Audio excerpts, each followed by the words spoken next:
Hello friends, आप सभी का स्वागत है आपके अपने यूट्यूब चैनल रिताज।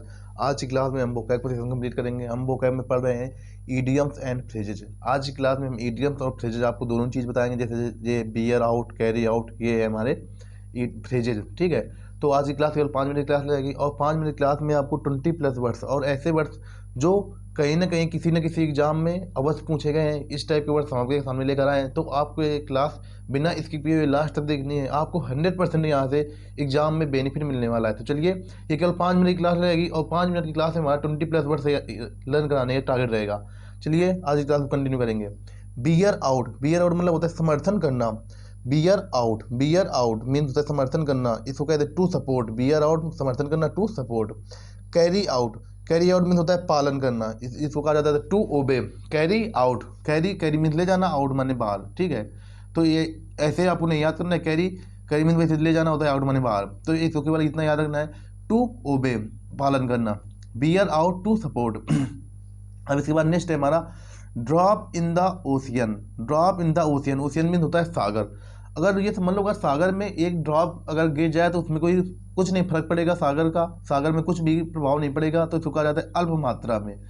और ड्रॉप इन द ओशियन इसको कहा जाता है अल्प मात्रा में, यानी बहुत जो थोड़ा सा अमाउंट होता है, ठीक, उसको कहा जाता है अल्प मात्रा में। यानी कि अगर किसी सागर में अगर कोई बूंद अगर आ जाए तो उसके बूंद से उस सागर में कोई प्रभाव नहीं पड़ेगा। ठीक, अल्प मात्रा में, ड्रॉप इन द ओशियन इसको कहा जाता है ऊँट के मुंह में जीरा होना। ठीक, कैपिटल पनिशमेंट, कैपिटल पनिशमेंट होता है मृत्युदंड, इसको कहा जाता है to death.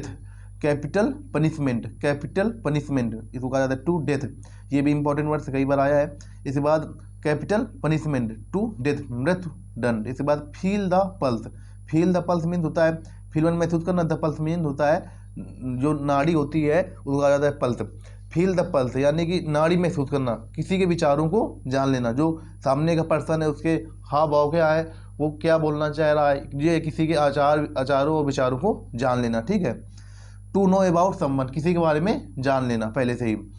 Huge and cry, huge means होता है बहुत ज़्यादा, क्राई मीन्स रोना, बहुत ज़्यादा शोरगुल होता है तो उसको कहा जाता है ह्यू एंड क्राई। HUEANDCRY, ये कई बार आया, देखो 17, 14, 12 ये कई बार आया है, तो आपको इस वर्ड में ध्यान देना। ह्यू एंड क्राई इसका मतलब होता है शोरगुल, जिसको कहा जाता है ग्रेट नॉइज, बहुत जो अत्यधिक जो शोर शराबा होता है उसे कहा जाता है शोरगुल या ग्रेट नॉइज।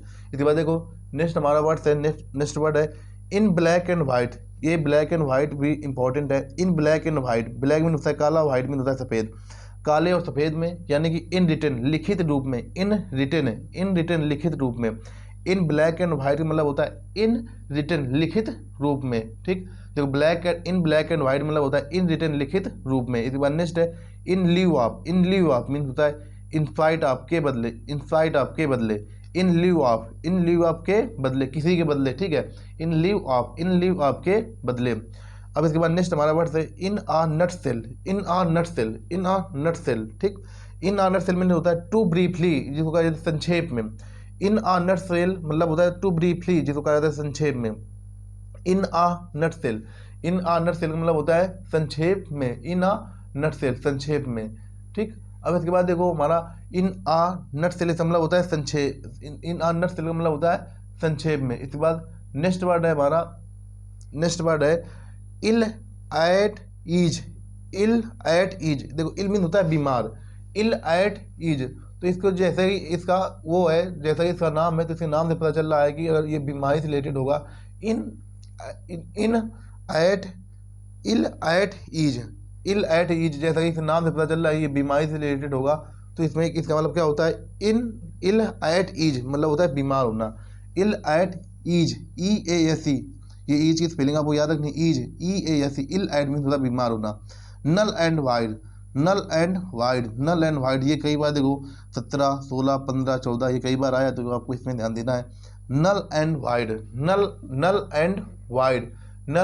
का मतलब होता है प्रभावहीन। इफेक्टिव मीन्स होता है प्रभावशाली, इनइफेक्टिव। नल एंड वाइड, देखो प्रभावहीन, इनइफेक्टिव, नल एंड वाइड, इसका मतलब होता है इनइफेक्टिव प्रभावहीन, नल एंड वाइड, इनइफेक्टिव प्रभावहीन। आउट ऑफ सॉर्ट्स मतलब होता है भद्दा या गंदा, यानी जो बैड होता है ठीक है, जो रफ होता है उसको कहा जाता है आउट ऑफ शार्ट्स। जो मतलब ये जो चलन में बाहर, जो चलन से बाहर होता है, out out out of sorts कहा जाता है। जो चलन में नहीं होता है, जो चलन से बाहर होता है, उसको कहा जाता है आउट ऑफ शार्ट्स। तो ये चीज़ आपको याद रखनी, आउट ऑफ शार्ट्स का मतलब क्या होता है, जो चलन में नहीं होता है, जो चलन के बाहर होता है, ठीक है, उसी को कहा जाता है आउट ऑफ शार्ट्स। जो भद्दा होता है, गंदा होता है, ठीक है, उसी को कहा जाता है out of sorts. Out of sorts, भद्दा या गंदा, ठीक, इसी को कहा जाता है आउट ऑफ शार्ट्स। तो ये आपको हमने यहाँ पर आपके सामने जो हमारा टारगेट यही था कि आपको अधिक से अधिक वर्णन कराया जाए। तो आज की क्लास में हमने ये इडियम आपको 100% केवल आपको हमारे पर विश्वास करना है, आपको इसी टाइप के अवश्य एग्जाम में देखने को मिलेंगे इडियम। केवल 5 मिनट क्लास होती है, आपको 5 मिनट क्लास अवश्य क्लास बिना स्किप हुए लास्ट तक देखनी चाहिए। चलिए आज की क्लास में इतना ही, मिलते हैं नेक्स्ट सेशन में। तब तक के लिए अगर आप हमारे चैनल पर नए हैं तो चैनल सब्सक्राइब कर लें, आपको इसी तरीके की एग्जाम से रिलेटेड जानकारी अवश्य मिलती रहेंगी। चलिए मिलते हैं नेक्स्ट सेशन में, तब तक के लिए जय हिंद, जय भारत।